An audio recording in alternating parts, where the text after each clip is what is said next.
Welcome to the Ditch the Struggle podcast. I'm your host, Alana Rosso. I'm a graphic designer turned career and success coach who knew I could do better, but kept falling short of where I wanted to go. But after years of exploring personal and career development, business, money mindset, and energy work, I'm here to tell you that yes, you can move from stuck and defeated to empowered and confident. Ready to dive in? Awesome. Together, let's ditch the struggle.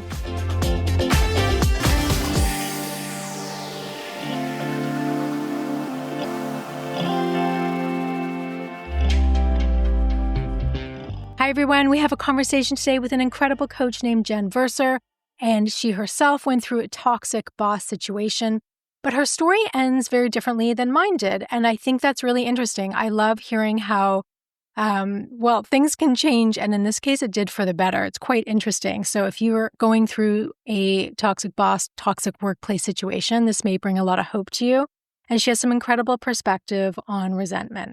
So Jenn Verser is a life coach who works with high-achieving women ready to break free from perfectionism and people-pleasing. With a background in psychology, education, athletic coaching, and corporate leadership, Jenn brings both depth and real-world perspective to her work. Jenn's passion is showing women how to release impossible standards, reclaim their energy, and finally experience the joy of living for themselves, not for everyone else's expectations. Let's dive in. Hi, welcome, Jenn. I am thrilled to have this conversation with you today. Thank you so much for having me, Alana. It's a pleasure to be here. Yeah, so I know that you have a story about a job that was challenging, we'll say that, and that you have gone through a huge transformation, that you have changed your life. You've kind of walked through some fire, is what I understand. Mm-hmm. So why don't you just share about who you are and then a little of your backstory? Absolutely. My name is Jenn Verser. I am a life coach, coming to life coaching from a varied background, most recently in corporate retail, where I had a very challenging superior. It was a woman, it was a young woman, and I think that she just kind of fell into the position of being a leader, and she had only been working with this company.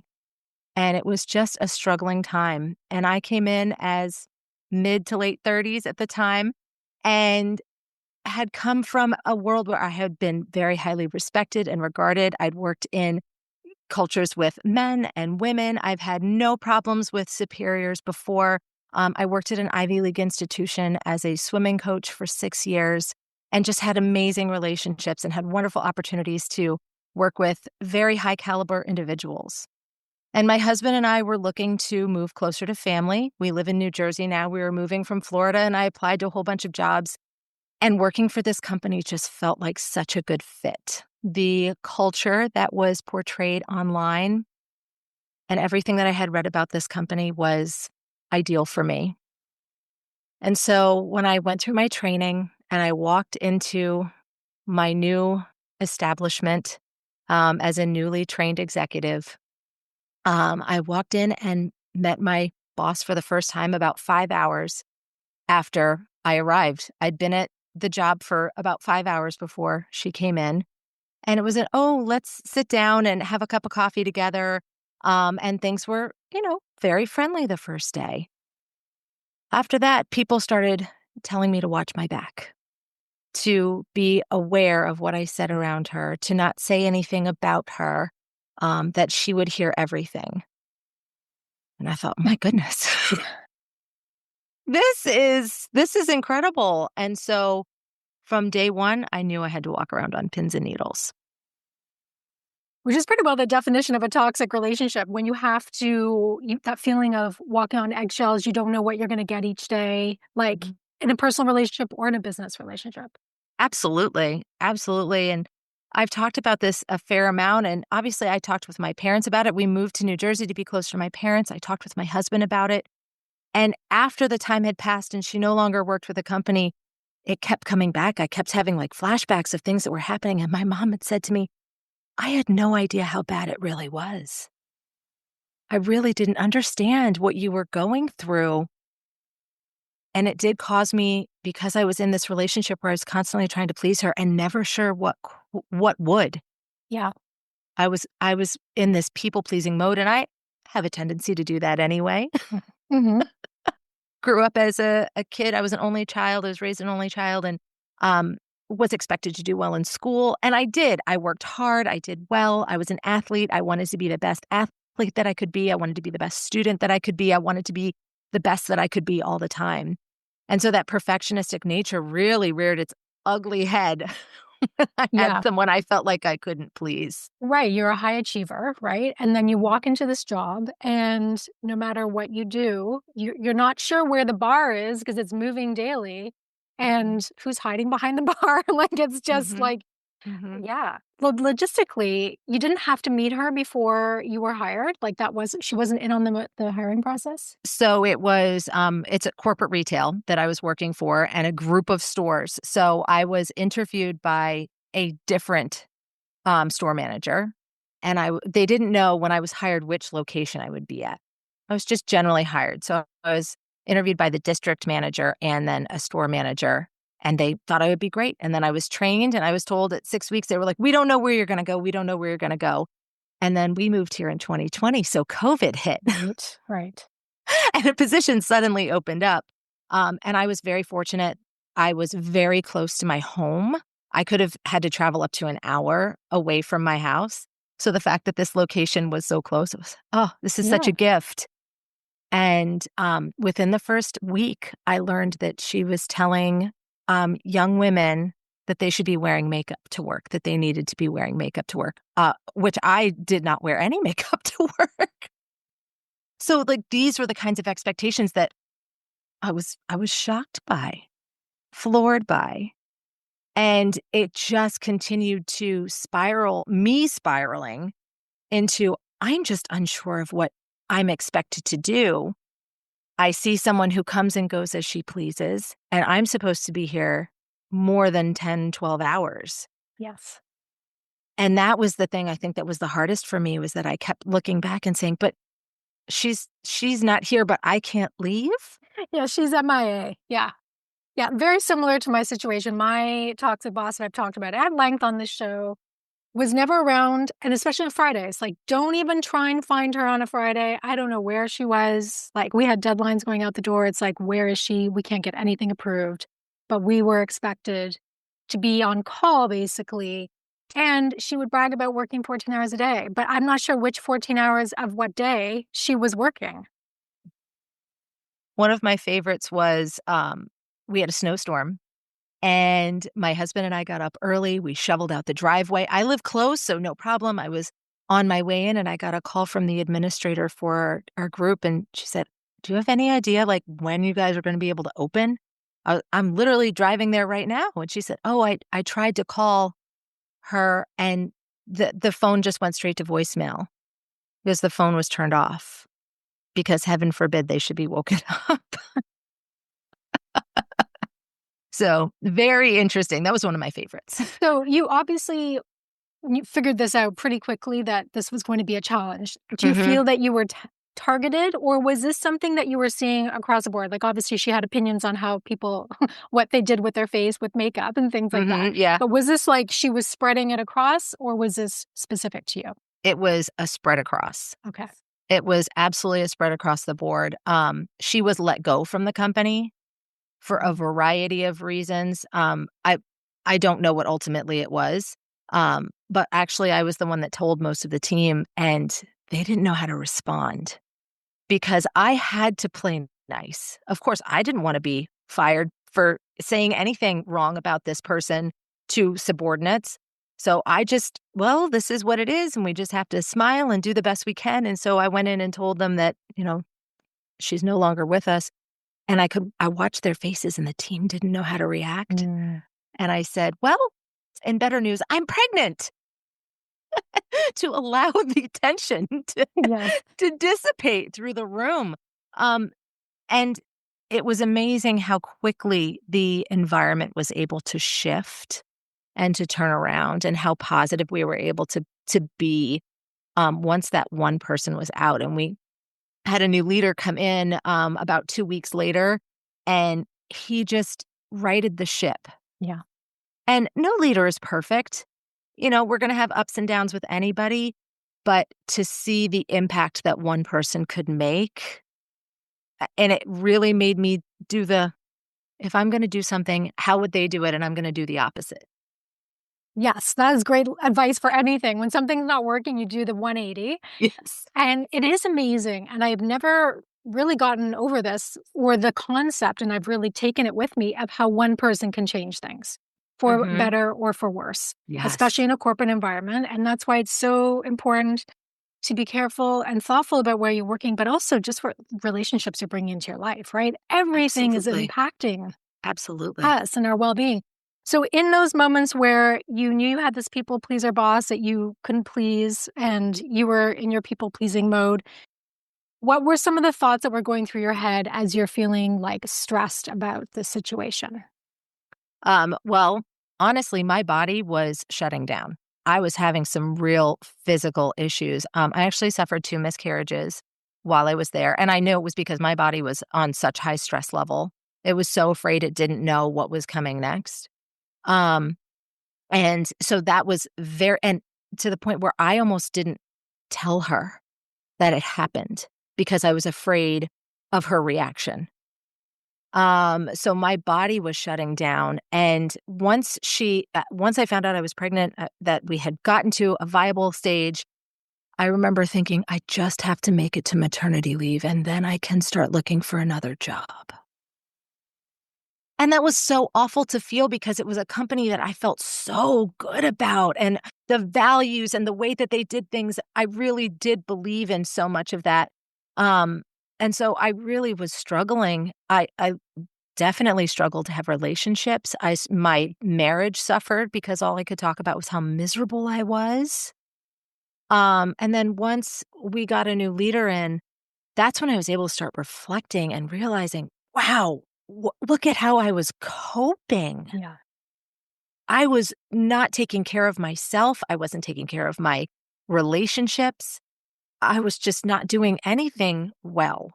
It really just impacted every aspect of my life and did leave a trauma mark. And we talk about toxic relationships so often when it's domestic, Mhm. it's romantic, it's parental. But I had my new boss come in one day and said, "How did the weekend go?" And asked several times, "Anything else? Anything else? Anything else?" And I said, "Oh my gosh, this is like he's fishing, like he knows something," because that was something that she had done. Oh.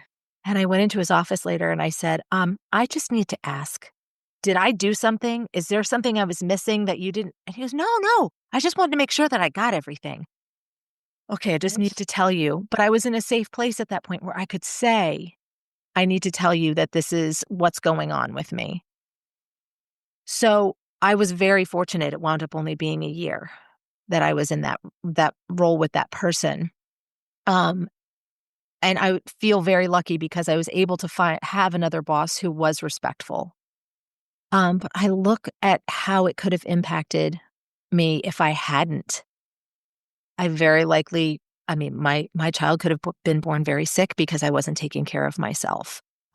My marriage could have failed because I wasn't taking care of myself. And I think so often for the high achievers, for the people pleasers, for the perfectionists, we forget about ourselves. I see it so frequently with high achieving, especially women. We tend to fall into the caregiving role. We tend to fall into, let me take care of my kid, let me take care of my husband, let me take care of my partner, let me take care of my aging parents. And then we don't go out for the walk or go to the gym or listen to a podcast or music that we enjoy because we're constantly listening to Tractor Ted.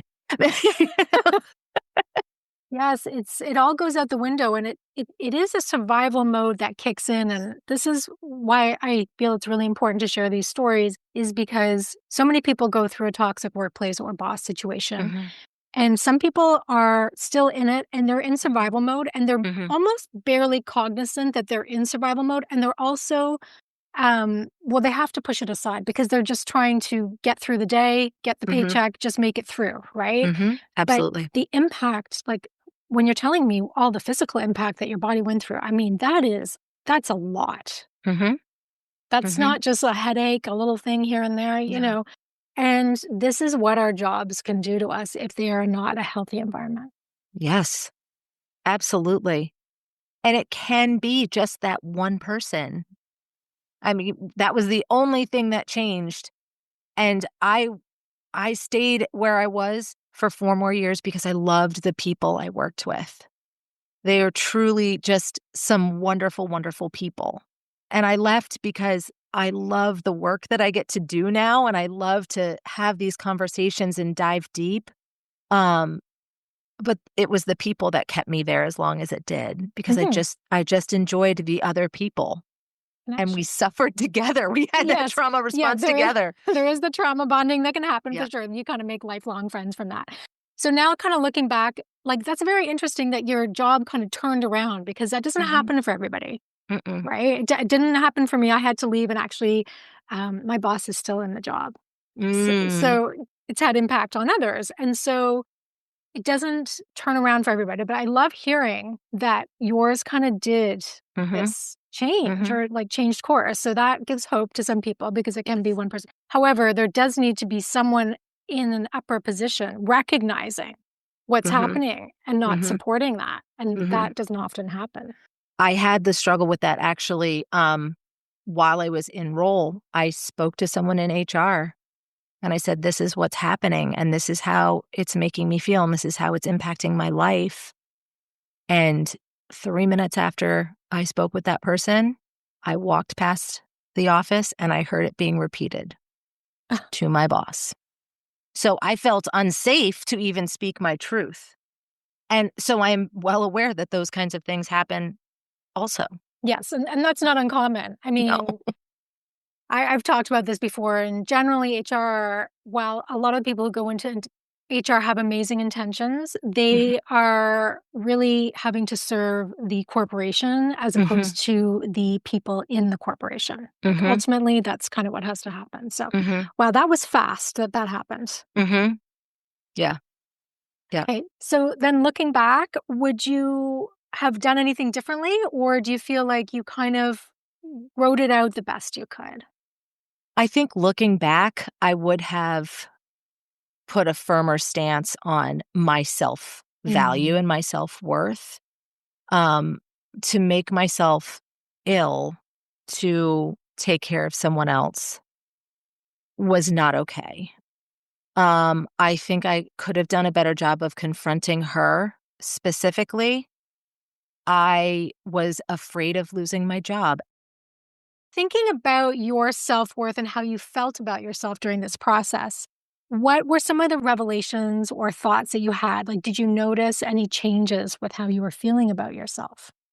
I went into the position very confident in myself, just as a human being. I'm intelligent. I've had several jobs. I grew up in retail. I understood the kind of business and how to take care of people. I just needed to know the back end of stuff. I was not encouraged to seek more training. I was not encouraged to grow and learn. And that was so hurtful to me. And I saw myself, when I look back, I see how I just shrunk myself down, how I became just so much smaller of a version of myself. And I'm grateful that I was able to grow and to lean into my abilities more once she left. Yeah, the shrinking was, like, the worst part of it. The shrinking. Yeah. Yeah. So, what did you do to start building yourself back up again? Um, I was very fortunate. The leader that came in afterwards, within the first 2 weeks, he knew that I was pregnant, and he said, "So, are you taking the full FMLA 4 months of time? Because if you aren't, if you weren't planning on it, you should." Mm. And he grew my trust almost instantaneously because I know that if it had been someone else, it would have been, "You're coming back after 6 weeks, right? Do you really feel you need the whole 6 weeks?" Oh, wow. They can't even So, say that, though. They're not supposed to say that, right? well, just because we're not supposed to say it doesn't mean it might Right. be, inferred. Yes, I guess so. Wow. So I was given that trust factor right away. I was very fortunate with that. And I felt safe enough to say, "Hey, when you asked this question, what did you mean?" Mm. So he really taught me in a lot of ways how to be a leader again. He reaffirmed my strength, and he genuinely trusted my abilities. That's a great question. I just want to touch on that question you Yeah. asked there about, when you asked that question, what did you mean? Like getting the clarification. So many Mhm. people, especially in corporate, they just make assumptions about what people's intentions are. And then if you have the trauma behind you that you've Yeah. come from, you're going to make all these assumptions and you're going to start interpreting Mhm. things, which, Mhm. is in the whole coaching world. We're always talking about assumptions, Yep. interpretations. And just being straight up and feeling safe enough to be straight up. Like, what did you mean about that? Yeah. With that question, I think that could really help a lot of people if they started asking that kind of question. Absolutely. Assumptions are so painful Yeah. because it creates a story in our minds. And if we have a story like that we don't have an answer to, it's going to drain our energy. It is going to cause us to circle back and back and back to that same thing over and over again. It's like the credit card bill that you hadn't paid. Mm-hmm. And you know it's sitting there and you know you need to pay it, but you just don't want to take care of it. Or the Yeah. phone call that you need to make. If you start thinking of the worst case scenario. Yes. If you At let 3 that a.m. if you yes, at 3 AM, At 3 always. a.m. You let it fester in your mind, and when you let that happen, it just drains so much of you, and if you just go in and ask the question, most of the time, the answer is not gonna be what you thought it was at 3 AM. Mm-hmm. I would agree with that. Yeah, Mm, but we fester. I think yes. I think a lot of that is avoidant behavior. It's like avoiding Mhm, the confrontation because that's not an easy question to ask if you're a very shy person. mhm, That could be really hard to ask. However, I think that clarification, transparency would be huge just in terms of mhm, communication. Like it's just, yeah. yeah. For me, what really got me to go sit in the room and ask the question was a peer. I said to her, "Oh, he said this to me, and I felt like he was fishing." And she said, "He did the same thing to me." And I was like, "Okay, I'm stopping this." And it was Mhm. almost because I was defending someone else Mhm. that I was able to go in. It gave me the courage to say, I'm not doing it for me." I'm actually, even though it was for me, I was, "Oh, I'm doing it for her." Mhm. And so I was able to go in. For me, that was I was serving someone else, even though I was still serving myself. So when you're in that kind of a situation, if you have peers, if you have other people that you can talk to, "Hey, this happened. Have you experienced anything like that?" And then flip the story a little bit and take the pressure off of yourself. When I was able to take the pressure off of myself, it made it feel so much easier to go in and ask that question. Yeah, flip the story, question the story. Mhm. Question I mean, sometimes, I'm sure with your boss that the original boss, the OG boss, you Yeah. knew what her intentions were because she'd proved them time and time again. Yes. But with someone new or in a different situation, Mhm. it is too easy to make those assumptions Yes. and get stuck in that story. And I think this is just a great reminder to pull ourselves out of that. Get stuck in that trauma response. Yes. Yeah. Yeah. Yeah, I think we see it a lot in relationships too, in romantic relationships. Hmm. One relationship ends and you go into the next one with all of the experiences from the last one. This happened with my husband, actually. I don't remember, it was very early on in our relationship, and he said something, and I said, "What did you mean by that?" And he said, "Oh, I meant exactly what I said. Why?" I said, "Oh, because the last one, he didn't mean what he said. There would always be you know, a mind game being played." So to be able to feel confident to say that is really important, and to be brave and to have some courage and say what your question really is really Hmm. important. So now how has your life changed and evolved and transformed since this experience with this retail company? Well, I left the company at the end of June to step full-time into coaching, which has been just a huge gift. I love working with people. I mostly work with women. It's just so great to see their aha moments. Um, but even during my time there were ups and downs as there are with any job. In the 4 years that I was with the company after she left, I made amazing friends. I proved to myself that I really was capable of doing just about anything that I wanted, and I was able to make choices of saying, "I don't wanna take this next step because I want to be with my family." I was able to make my son a priority. When he came along, to be able to take 4 months to be with him was such a gift. To be to be in a place where I was close enough to when he got stung by bees last summer, he's fine. But I was able to drop everything and run. And everyone was like, why are you still standing here? Why are you telling us? Just go. I had relationships in that building, and I truly did. There were a lot of people that I really, really loved working with. And I actually wound up stepping into an HR role, and I got to be the problem solver. So I got to solve so many puzzles, people puzzles. Interesting. Would this person be better over here, over there? And, ooh, they're really quick at this. And let me see if they would like to do that. And promoting from within and people puzzles. That was really cool. And that helped me to stay with them because I just really enjoyed working with the people. Yeah, that retail background, I mean, that would be so beneficial for coaching. And I also worked retail for years and years before I went into my whole, my backstory is I've worked as a graphic designer for many years, but I always worked retail, like from the age of 15, because you like working with people, you like helping people. I mean, it's perfect for a people pleaser. It's really, really good. I'm going to find you the perfect thing. But it's like it's those building those connections. And I would think that being that side of HR would be very satisfying. Yes, absolutely. I had real people come into my office with real problems, and we got to solve them.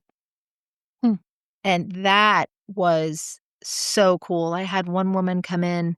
She needed to have a surgery. It was planned. Everything was good. She was lined up. She had a date. She walked into my office and she goes, "The state just dropped me from my insurance. I have no health insurance." I said, "Close the door."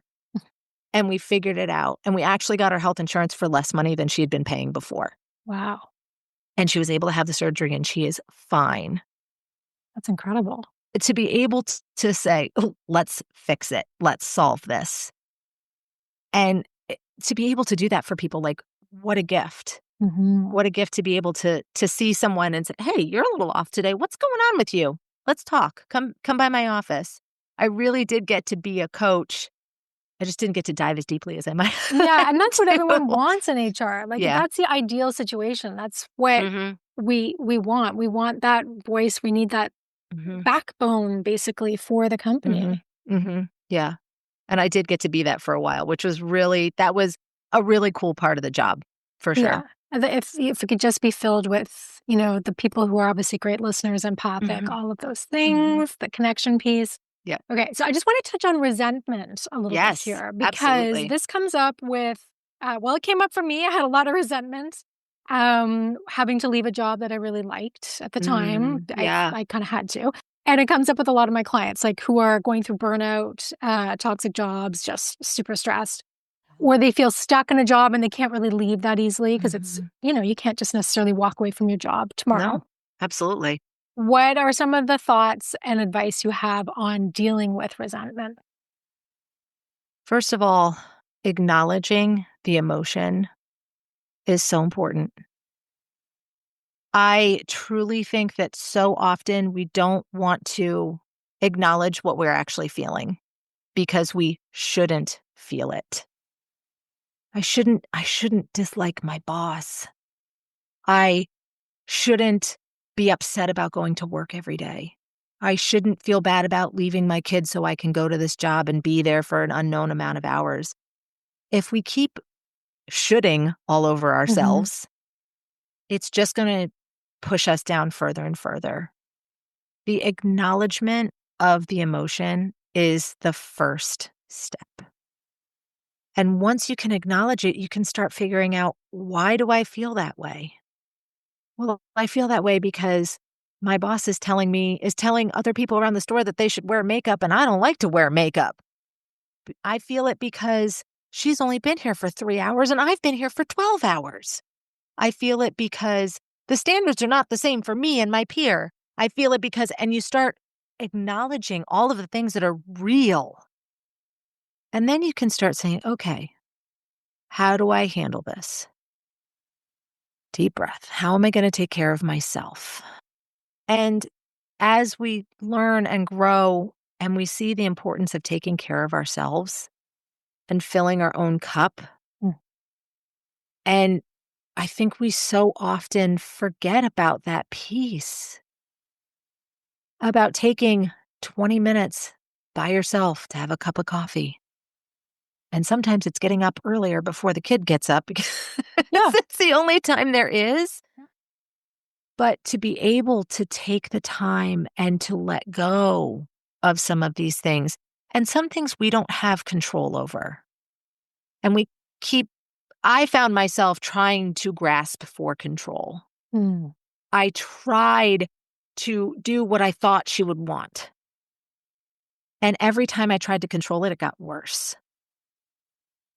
So I had to let some of it go. And there were rumors after she got fired that I reported her for this, that, or the other. And I'm like, it wasn't me. Yeah. I don't know what happened, but I released control. And honestly, for me, it was getting a little bit better toward the end because I was like, she's going to do that. That's on her. I can't do anything about that. These are the choices that she made. And when I was able to start doing that, I honestly think that was why I was able to get pregnant the third time, was because I was saying, I'm going to do the best that I can do, but I am not going to sacrifice the holidays with my family. I am not going to sacrifice, just not being able to be myself or find any joy. I was walking around on pins and needles around everyone, but to be able to start saying, it's not worth it. It's not worth it to let this person control me. I'm going to do my best. And at the end of the day, walk away and set boundaries. Were you worried about getting fired? I knew that I had not done anything that was fireable. I knew that I was doing my job. I probably was at the time because I was so afraid of so much of it. I don't remember actually being concerned that I would get fired. Okay. Yeah. And I can see how if you're in a position where you're afraid you're going to get fired, that changes a lot. Yeah, but I still think what you're saying is completely relevant because that taking the time out for yourself is like top of the list. Because if you're not sleeping and you're stressed out and all those things, you need to actually double down on the 20-minute coffees or whatever it is. Yeah.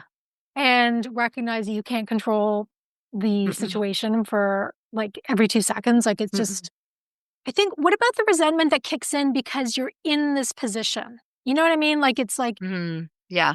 Okay, how did I get into this garbage dump of a situation? Like, how did I get into here? the dumpster fire? Did I just jump into a dumpster fire? Yeah, why did I do this? Why is this happening to me? A little bit of that goes through the head. How do you navigate that? That's a really great question. In this particular moment, I don't think that I really felt like how did I get into the dumpster fire so much because it was COVID. We were all in a dumpster fire. Yeah. we were all cranking out. It was awful. Especially being in a position where you were forward facing. People talk about COVID to me and they're like, oh, I didn't get to see anyone or do anything. I was like, I was with people all day, every day. People were touching me. And then I was pregnant. People want to touch my belly. But if you are in a situation where you're having resentment for that and you're saying, what did I do? I would invite people to turn the story around and say, how is this going to benefit me? What am I going to learn from this? I actually yesterday was on a group call and we were talking about being a failure and how we have failed. And being the high achiever that I am, I really felt ill having to say, I'm a failure. And once I've really started thinking about what have I failed at? Oh, I learned so much from that quote unquote failure. I learned so much from that toxic work environment. I learned so much from that promotion that I didn't receive. To look and say, I am grateful for what I do have. There is a benefit somehow for you being there. It might be the paycheck. It might be the actual health insurance type benefits. It might be the people that you get to work with every day. Look for the little lights. Look for the glimmers. Like I said, I stayed so long because I really enjoyed the people. I really had great care for the people that came to me and needed help, the people that I laughed with every day, the people who I drive a Subaru WRX, so it's like a sporty kind of car. And one of the guys said to me, "You've got the best mom mobile," because I have a car seat in the back. And I'm like, okay, I'll take that. The little glimmers can help you through the day to day, Mm. the little bits of gratitude. I was wanting to step away for a year. I really wanted to start a coaching business and be able to step away, and the timing wasn't right. And my mom got really sick last year, and she was in the hospital for 5 days. I wound up taking 2 weeks off of work, and I was so grateful that I had family medical leave coverage, Yeah. that I was able to care for her without worrying about my family falling apart. Look for the glimmers. Okay, so on the flip side of that, what happens though, and I'm like just curious about this because I've played this game in my head too, where you're looking for the glimmers and Mhm. you're trying to just be grateful for the job you have, which Mhm. is great, Mhm. but then you end up staying in the job too long because I should just be happy I have a job. Mm. You're shitting all over yourself again. Yeah. Yeah. Yeah. You're right. Be open to looking for something else, especially if you're in a position, a creative position. Um, you probably know other people in other areas. Life is not what you know, it's who you know. That is very true for anyone looking for a job. It's absolutely connections or it's Yeah. networking. Yes. Networking. I mean, I got my job at this retailer because I went on LinkedIn and found their recruiter and reached out. Hmm. Hey, I just applied for this job. I'm really interested. Really want to be up there. Yeah. Um, I, I made the effort. I did the scary things Hmm. to say that I can't stay here anymore. I need to be closer to my family. I just, I needed to do it. And so what is it going to take? Yeah. I can't be in this job anymore. I Yes. can't do it. What is it going to take to get out? For me, Yeah. my sign to leave was a literal billboard. I found out I was gonna be on a billboard. I'm like, "Okay, I got it. I got it, universe. You're giving me the sign." You were on a billboard? Yes, so spoke at a mental health summit this summer, and the promoter put us on a billboard in Times Square, Wow. and she told me about it, and I was like, Okay, well, okay. I've been asking the universe for a sign. You don't get much better than No, that." that's literally the biggest physical sign you could possibly get. Exactly. So, it doesn't always come that loud and that Yeah. clear, but when being willing to listen to your intuition that says, "I can't do this anymore." Mhm. And it is hard. The job market is hard right now. Yes. Yes. Things are hard. Is it worth it to take a little pay cut to not have to not work in a toxic Mhm. work environment? Is it worth it to move to put your family in a better, healthier place? Yes. It's those are the kinds of questions when you're starting to feel that resentment of, "I can't be here anymore," Yeah. to have the honest conversations. And again, I think Yeah. we so often are not truly honest with ourselves. Yes. We just because it's a huge thing to look for a new job, and you're so if Mm. you're in a job that's toxic or an awful boss, Mhm. you're so tapped out and exhausted. Like you Yes. have to dig really deep, and I talk about this a lot. It's like you do have to dig deep. These are the moments, and I do sometimes think that these situations come to us for us to dig deep and to come out the other side. Yes. Because I know I did learn a ton from that situation. I can see red flags a lot faster now. Yeah. I'm really am grateful for the experience. Like it sounds crazy now to like at the time I had a hard time thinking that, but now it's like okay, um, and I don't really have that level of those kind of toxic people in my life anymore because I see Mhm. things differently. I'm making different choices, Mhm. not putting up Yeah. with a And lot of that stuff. when you look back at your life to the most challenging things Yeah. that you ever pushed yourself through, do you regret any of those challenges? Maybe some of them. Maybe some of them were really hard and really terrible, but Mhm. I'd like to think that for the most part, when we look back on the things that we struggled with, that were hard, that we pushed ourselves through to get out the other side, how much gratitude are we able to have for them? Yeah. How much better is life because I said, I am going to spend an extra hour every night looking at jobs or, a week or whatever it is, Yes.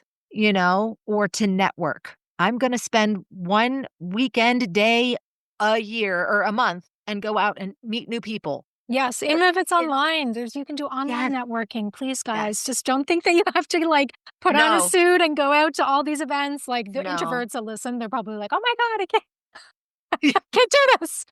But yeah, it is. It's talking to people. It's connections for sure. Mm-hmm. Absolutely. So now that you've moved into this coaching world, what are you discovering about yourself? I I've learned that I have so much to learn. I learn from every interaction that I have with people. I push myself in ways that I never knew that I would. And I have also had to confront my fears and why they exist. Why am I afraid to reach out to these people? Oh, because I'm afraid that they won't like me or that I'll say the wrong thing or that they'll disagree with me. Well, what happens if they disagree with me? Nothing. Mm-hmm. Everything is neutral until we give it a purpose or a meaning. So I have learned so much about myself. Um, and it's just been so cool to me. I've met so many amazing people through learning how to do this work and to be a part of it. I've been an athletic coach for a significant majority of my adult life. And I wanted to become a life coach 10 years ago, actually, very short amount of time, started a business doing it. I got a certification and I really enjoyed it. But um, other things in life popped up that made a job easier, to be Yes. perfectly honest. Oh, and I'm honest about that in times too. Sometimes it's just Yeah. easier to do a job, as I call Yeah. them, than to do your own thing. And Yeah. that's fine. That's okay. Yep. Yep. So, oh my gosh, what lessons haven't I've learned? It's been wonderful. To get to impact people on a deep level is such a gift. And it's so cool because it's not for everyone. I think that might be the biggest thing that I've learned is that what I want to do is not what everyone wants to do. Yes, that's very true. I think some people think everyone wants to be a coach, but I don't think that's actually true. I feel like it's actually very much a calling for certain hmm people. I think it's whatever our particular algorithm is in the social media world. Yes. I noticed last week in the US, the last 2 weeks have been a very tumultuous time in Mhm. our country, and I found myself diving deep one Mhm. day, and Mhm. after about half an hour, I was like, "Whoa, what just happened?" My entire screen is, like, red and blue. All of a sudden, I was like, "I gotta refresh." Yes. Yeah, absolutely. Step back. Step back. And it was like, "Oh, wow, the artificial intelligence really does adjust based on what you're looking for." And so to you or me who is engaging in Mhm. coaching conversations and wanting to be part of this world and interested in speaking to people, all of those things are going to pop up. Our phones are always listening to us. I, Yes. I Yes. really think they are. And it's going to keep being in our faces. And that was a realization I had was, oh, you mean not everyone is just getting messages all the time being like, do you want to buy something from me? Can I, Mhm. can I get you in my coaching program? Like, oh, that doesn't happen to everyone all the time? Oh, it's just me because that's what Yeah. my algorithm is Yeah. right now. It's so interesting the way that social media has opened and closed our world. Well, I'm just curious, how are you approaching looking for clients? Just like in terms of putting yourself out there. It doesn't matter if you have a coaching business, whatever kind of business it is. When you start one, you Yeah, have to look for clients. absolutely. What's your perspective on that? How do you approach it? So I have been on social media a fair amount. Mhm. I have been being very consistent on social media to get my face out there. I have been speaking on podcasts because I love this format. I love consuming it. And I think when we do something that we love to consume, it's going to come across even more brilliantly. So I have been doing this. I've had a couple of speaking engagements. I love speaking on the topics that I know how to coach on. So yeah, it's What really fun. what would you say are your niche magic areas when it comes to coaching? Yeah. My magic area is problem solving. you got a problem? Yo, I'll solve it. Like, let's figure it out. The cool thing about problem solving is that the problem that you approach me with is never the problem. Yes, that is It's always true. just the symptom. Yes. It is just the symptom. So then we get to dive into, well, what caused that problem in the first place? Mm-hmm. You have this credit card bill that's been sitting on your side table that you haven't paid or that you've been paying the minimum on. Why? What else is going on? What made you what makes that okay? Like, and we get to dive into all of those things. So that is my area of specialty is problem solving. And I really love working with the high achievers and the perfectionists and the people pleasers because I do relate to it so well. And I have worked so hard on overcoming it while acknowledging that it's still there. Yes, I always call myself a recovering people pleaser Yes. because I still find myself falling into it. Mm-hmm. And usually I can figure it out pretty quickly when the resentment kicks in because the boundaries have been crossed, right? Mm-hmm. So when I get cranky, angry, resentful, it's like, oh, I've clearly been people pleasing. That's kind of my default setting. I've been overgiving, overperforming, putting my needs lower on the list. Mm-hmm. Mm-hmm. Then that's not good. Yeah. My tell is that I get really hard on myself and I criticize myself. Oh. And I can't believe I did that. Why did I do that? I mean, I sent you an email last night. I'm so sorry. You got the wrong download. Oh, It doesn't yes. even exist. Before I responded to you, I saw it while we were at dinner and I was like, oh my gosh, that's such a terrible, I can't believe she got, and my husband's like, relax. It's fine. Thank God he calls me out. Yes. He is a really good partner. Yes. And I was like, actually, what happened was I downloaded something from your website and I did get the correct PDF. Yeah. But Great. it was named, I guess it had an incorrect name. Back-end Yep. stuff gives like people anxiety, me included. I just get so stressed out. But I was like, oh, this is actually I'm the perfect person that it happened to because I totally understand. I know the back-end stuff and how stressful it is. And it's no big deal. Like that type of thing I wouldn't even bat an eyelash. I was like, oh, something got mislabeled, whatever it is. And we spin out, right? When these Yeah. things happen. Yeah, absolutely. And I do feel very fortunate that I have a partner who knows me well enough to say, what's going on? But what's really happening? Yeah. Yeah. It's wanting to do things perfect. It's like wanting to be seen as like all the ducks are in a row. And Mhm. while we do want to have our ducks sort of in a row, it's Mhm. like stuff's going to happen. Yeah, they're going to get out of line. And I think that being my authentic self and being willing to be vulnerable is so important, and it was how I was raised to be. My mom is pretty much the same person with everyone, so I got really lucky getting that demonstrated for me because the way that I'm showing up here, with the exception of like my hair actually not being this straight, you pretty much what you see is what you get. And that is something that's really important to me because I really truly do feel that I can give myself to my clients and to be able to see through some of their guards, their walls, because I am just allowing them to be themselves because I feel comfortable being myself. Yes. And then also, you've gone through some crazy experiences, and that's part of the reason we go through it so we can help others. Like it's as simple as that. Absolutely. It's as Mhm. simple as that. I mean, I think Mhm. everyone who's on a podcast starts a podcast.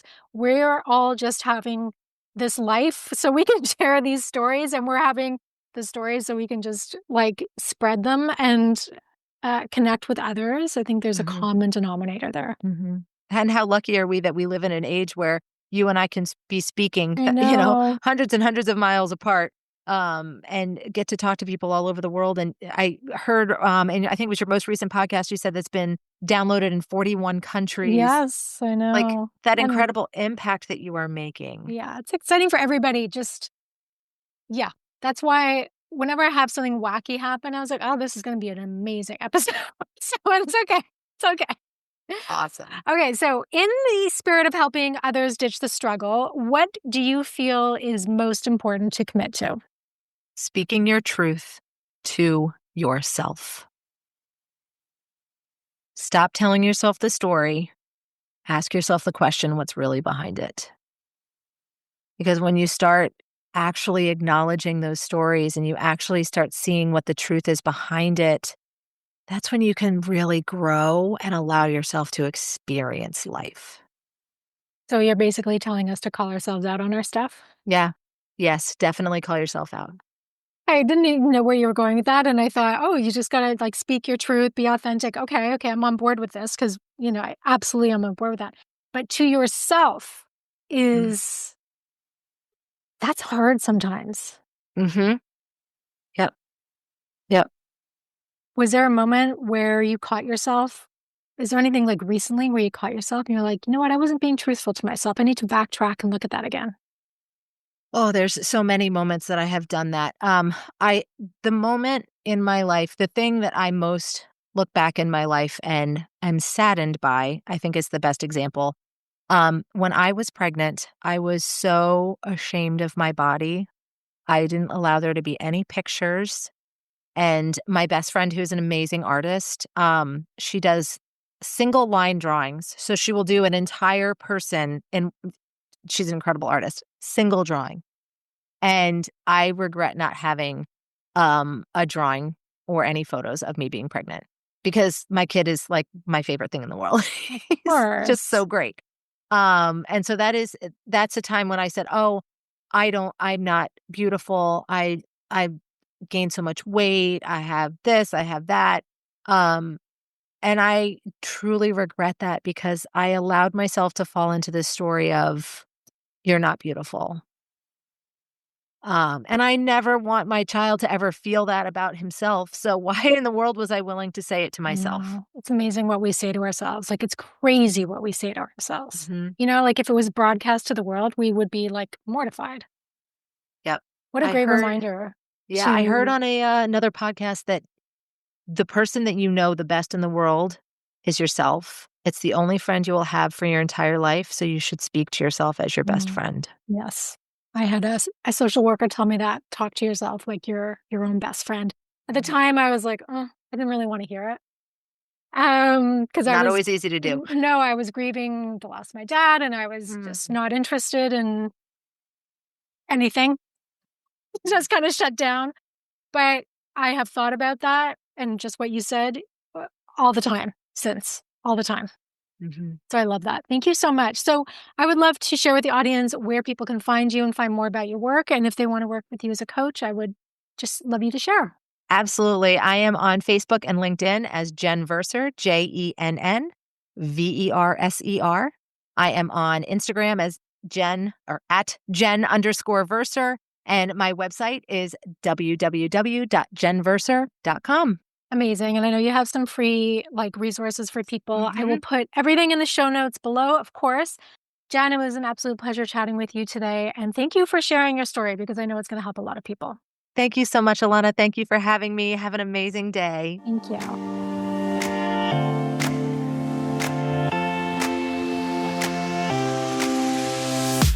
Thank you for joining me today on Ditch the Struggle. You showing up here means so, so much to me. To dig deeper into the topics discussed today and to learn about my work, visit alanarosa.com. And don't forget to download your free resources while you're there. And if this episode resonated with you, please share with others who also want to ditch the struggle. Go ahead and subscribe to the podcast, leave a rating and a review, and let me know what you'd like to see more of on this podcast. And before I go, I want to leave you with my 3 favorite ways to ditch the struggle. Be your own best advocate, take baby steps for the win, and forget about a linear career path. It's overrated and you are doing just fine. See you next time.